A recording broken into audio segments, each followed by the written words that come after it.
30 জুলাইত প্ৰকাশ হ'ব এনআৰচিৰ সম্পূৰ্ণ খচৰা। এনআৰচিত নাম নাথাকিলেও কোনো নাযায় ডিটেনশ্যন কেম্পলৈ। এইটো ড্ৰাফ্টহে, গতিকে ইয়াত কাৰোবাৰ নাম নাথাকিলে কোনো চিন্তিত হ'ব নালাগে।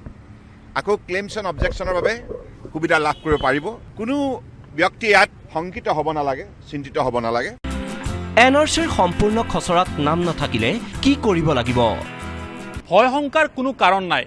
30 জুলাইত প্ৰকাশ হ'বলগীয়া এনআৰচিৰ সম্পূৰ্ণ তালিকাত যদি আপোনাৰ নাম নাথাকে তেতিয়াহ'লেও আপুনি পুনৰ এনআৰচিৰ কেন্দ্ৰত জনাব পাৰিব আপোনাৰ দাবী আৰু আপত্তি, আৰু সেই ব্যৱস্থা গ্ৰহণ কৰিছে এনআৰচি কৰ্তৃপক্ষই।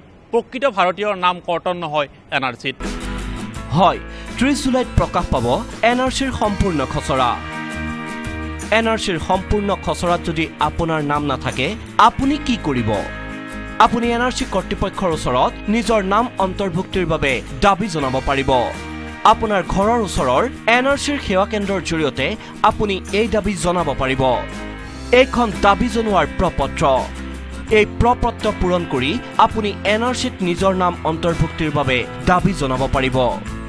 ইয়াৰ বাবে আপুনি প্ৰপত্ৰত পূৰণ কৰিব লাগিব আপোনাৰ নিৰ্দিষ্ট ARN নম্বৰ, আপোনাৰ নাম ঠিকনা, গাঁঠি দিব লাগিব লিগেচি লিংকেজ নথি। সম্পূৰ্ণ এনআৰচিৰ তালিকাত যদি কেনেবাকৈ আপোনাৰ নাম বিসংগতি হয় অথবা বানানৰ ভুল আহে তেতিয়াহ'লেও আপুনি অজৰ আপত্তি কৰিব পাৰিব এনআৰচি কৰ্তৃপক্ষক, আৰু তাৰ বাবে আপোনাক দিয়া হ'ব NSK কেন্দ্ৰসমূহত একোখন শুধৰণি পত্ৰ, আৰু শুধৰণি পত্ৰ আপুনি ফিল আপ কৰি জমা দিব লাগিব NSK নিজৰ কেন্দ্ৰসমূহত। এইখন শুধৰণি প্ৰপত্ৰ।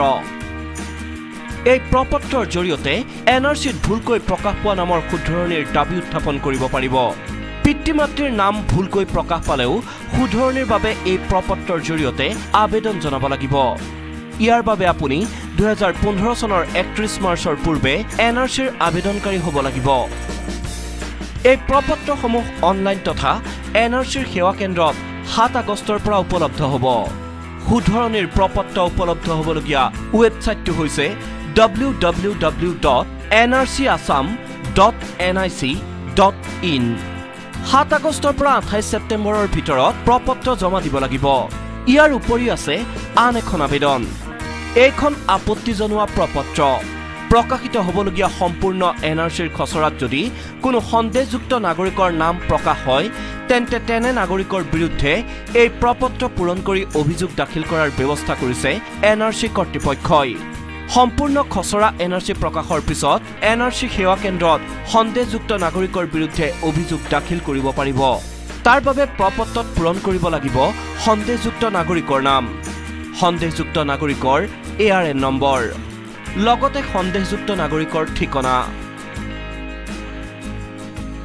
এনআৰচি প্ৰকাশত যিমানে বিভেদকামী সাম্প্ৰদায়িক শক্তিয়ে গা কৰি নুঠক কিয় সকলো ব্যৱস্থা সুশৃংখলাবদ্ধভাৱে এনআৰচি কৰ্তৃপক্ষই প্ৰকাশ কৰাৰ কাৰণে ব্যৱস্থা গ্ৰহণ কৰিছে, আৰু তাৰ পূৰ্বে দেখিব পোৱা গৈছে এইদৰে এতিয়া 3খনকৈ আবেদন পত্ৰ প্ৰকাশ কৰিছে, যিকেইখনৰ জৰিয়তে এতিয়া নাগৰিকে প্ৰদান কৰিব পাৰিব নিজৰ অজৰ আপত্তি, শুধৰণিকে ধৰি দাবী। ভিডিঅ' জাৰ্নেলিষ্ট তপনৰ সৈতে বলেন Bhattacharya, news 18 Assam north east.